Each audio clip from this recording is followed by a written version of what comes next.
How to use Microsoft Word, 10 most important skills. Hello everyone and welcome back. So today I'm going to be showing you guys 10 skills you need to know when you're using Microsoft Word, and I'm going to be covering the basics of Microsoft. So if you are someone that has never used Microsoft or is awful at using Microsoft, then this is going to be for you, because Word is, although it's a very simple tool to use when you've never used it before, or sometimes if you just make a mistake, it becomes very difficult to understand how to fix mistakes, to format things properly, to get things done. You just need a system that works.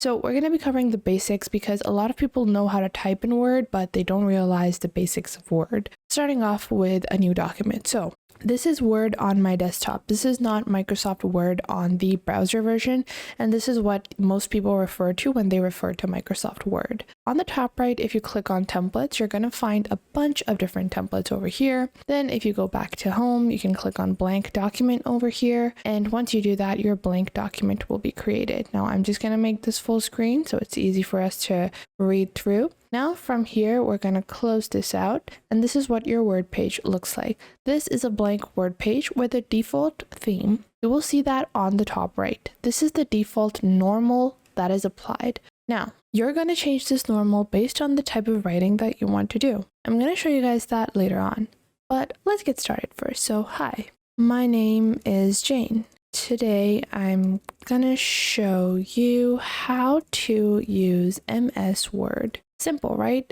But first off, we're just going to fix some mistakes like this. And you guys will see that this text is pretty small. Now, you can either zoom in or you can make the text larger. To do that, simply select your text, and on the top left, you're going to find your font size. You can increase the font size by clicking on this and you have a drop down, or you can manually type in the size that you want your font to be, like this. Now, you also have the other option of just clicking on these two buttons over here to increase or decrease the size by 2 points, like so. Now, I'm going to go with a standard 12 size font. Then on the left, you will also find your font. So if you change the font midway, let's say I type the sentence and then I change the font and then I start typing, the text that I'm going to type afterwards is going to have the new font. The old text will not. If I select the old text and then I change the font, then the old text will also have the font, like so.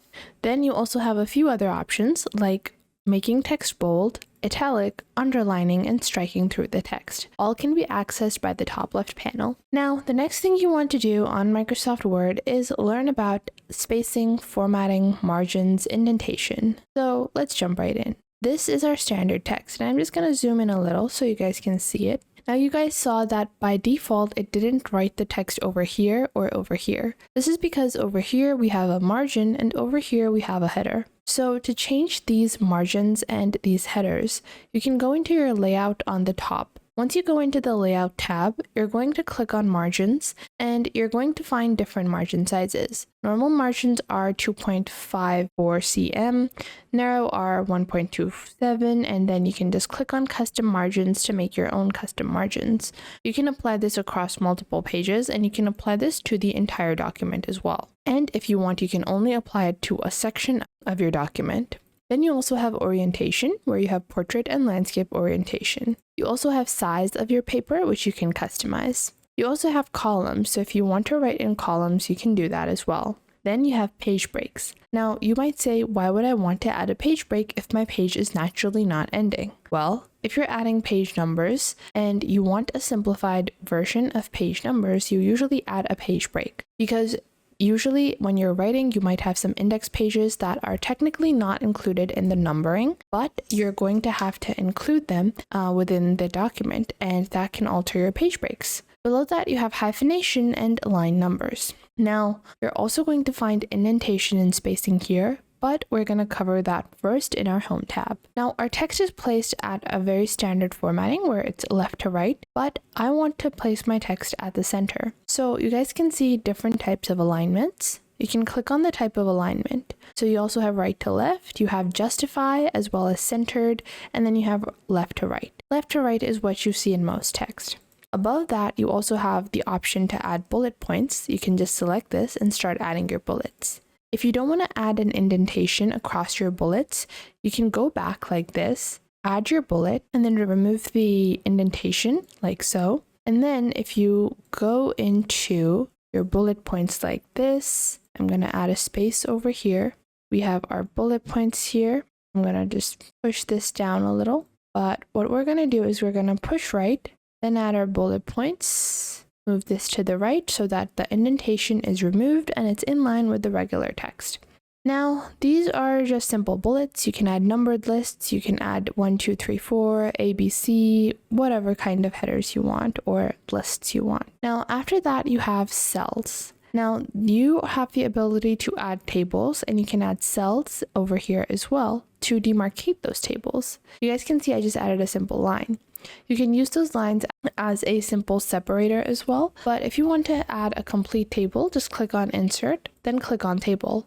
First, select the size of the table you want. Let's say I want a 3x2 table like this. It's going to be created, and then you can choose the style of the table that you want. This is fully customizable. Usually I like to leave it as is with all of the borders, then enter my data, and once my data has been entered, I like to change the style. So let's say I want to add maybe Jane, active, employee, and then let's say it's the date that they started working, so it's going to be Jan 2026, like this, and then we're gonna add Doe, active, employee, whatever it might be, like so. Now to format this table, I'm gonna select it by clicking on the top left, and then I'm going to place it at the center. Then I'm going to select the text in between, place it at the center, then go into line spacing and add a little bit of line spacing. Now, this table looks really odd because the data in it is pretty short, but the distance is super huge. So I'm going to go into our design, and we're going to go into table design. We're going to select all of these cells, and you can click on over here to reduce the size of these like this. And to take it a step further, just click on this over here, and you can go into layout. Once you go into layout, you can click on auto fit as well. You can do auto fit to the content or auto fit to the window, as well as auto fit to the column width. Then once you have done auto fit, you guys can see on the top right, you have this. This shows you where you want your text to be placed within a certain table. I want my text right at the center, so I'm going to click on the center option over here. And just like so, my text will be centered in my word tables. Now, the next thing you need to learn is how to wrap around text in images. So if you click on Insert and you go into Pictures, and we're just going to load up some stock images over here like this. I'm going to click on Insert. And if you have a lot of text around it, I see this happen with a lot of people. They don't realize how your text is meant to be wrapped. So wrapping around of text is very easy to navigate in Word, and it's not as difficult as some people do when they just put in an image. Usually it's easier if you make the image a little smaller first. Now I'm going to start writing some text. So right under my table, not in a new cell, rather, I'm going to delete this row. This image represents image reps us and our mission, blah blah blah, whatever text it might be. And you guys can see now the text is being added over here. I don't want that. So what you're going to do is you're going to select your image, and you're going to click on picture format on the top. Then you find wrap text. So what you're going to do is that if you want text only to be at the top and bottom of the image, you can select that, or you can simply click on through if you want the text to be on top of the image, or if you want it to be tightly placed around the image. Usually I like to go with top and bottom. I don't like any text on the right or left sides of my image, even though if my image has space around it. But if I want text over here, then I would change the image formatting options to be tight or around. So just like that, you have some of the basics of Word covered.